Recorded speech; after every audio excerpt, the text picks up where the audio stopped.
cái lại nhom cho đấy còn là chơi về đằng đa bỏ master bedroom đây vì là tôi impress lệch tay phần đó chắc đang ta khẳng không tẹt thông phần ná tao mơ cho một nhom từ ác này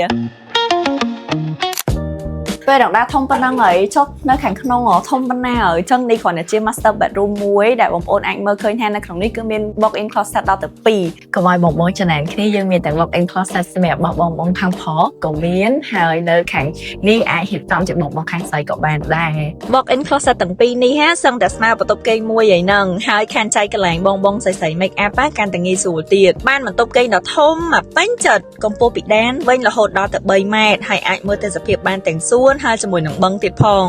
បងប្អូនបន្ទប់ខាងក្រោយនេះហ่าតូចជាងបន្ទប់ខាងមុខ Master Batman ប៉ុន្តែលក្ខណៈពិសេសរបស់គេចាំមើលទាំងអស់គ្នាមិនងាយមានផ្ទះណាដែលបើកចេញមកវេរ៉ង់ដាឃើញ view បឹងអញ្ចឹងនេះស្អាតខ្លាំងមែនតើហ្មងបឹងនេះធំណាស់បងប្អូនធំខ្លាំងមែនតើហ្មងតោះឥឡូវខ្ញុំនាំបងប្អូនទៅមើលចុះទី2ជាមួយគ្នាឡើងមកដល់លើនេះមាន space ឲ្យបងប្អូនឆ្នៃបានទៀតហើយនៅកន្លែងនេះគាត់រៀបជា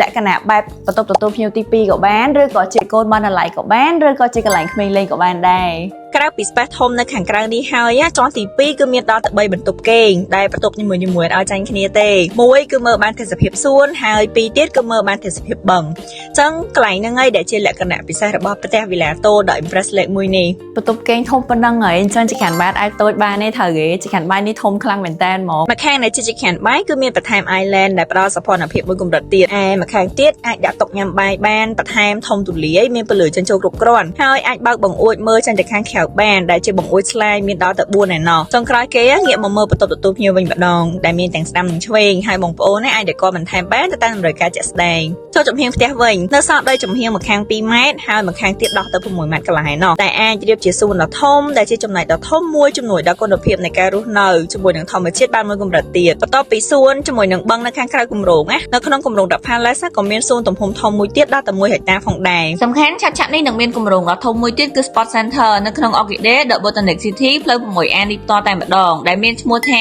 The Botanic Sport Complex គឺជាទីតាំងដែលផ្ដល់ជូនលោកអ្នកនៅកីឡាចម្រុះស្តង់ដារខ្ពស់ជាមួយនឹងការរចនាស្ថាបត្យកម្មទំនើបដែលហ៊ុមព័ទ្ធទៅដោយធម្មជាតិបៃតងទៀតផងអញ្ចឹងនៅទីនេះអាចនិយាយបានថាផ្ដល់ជូនអ្នករស់នៅកីឡាគ្រប់ប្រភេទរួមមានតារាងបាល់ទះតារាងវ៉ៃសីមាន2ទីលានដាច់ដោយឡែកផ្សេងគ្នាថែមទាំងមានសួនដ៏ធំសម្បូរបែបមានទាំងផ្លូវដាច់ដោយឡែកសម្រាប់ជិះកង់ឬទីតាំងសម្រាប់យូហ្គាទៀតផងសម្រាប់ការបង់ប្រាក់វិញបងប្អូនអាចជ្រើសយកការបង់ផ្ដាច់ក៏បានឬក៏បង់ចូលរួមមុនត្រឹមតែ 10% អាចចូលនៅបានតែម្ដងហើយអាចបង់ឥតការប្រាក់បានរហូតដល់24ខែណោះសម្រាប់គម្រោងក៏មានធនាគារដៃគូសហការដែលអត្រាការប្រាក់ត្រឹមតែ 6.2% ក្នុងមួយឆ្នាំទេហើយអាចបង់បានរហូតដល់20ឆ្នាំសម្រាប់ទីតាំងស្ថិតនៅប៉ែកខេងជ្រោយចង្វាតាមបណ្ដោយផ្លូវជាតិ 6A បើមានបន្ថែមបងប្អូនអាចសាកសួរនៅការិយាល័យលក់របស់គម្រោងផ្ទាល់ផងដែរឬក៏តាក់ទងតាមលេខទូរស័ព្ទខាងលើនេះ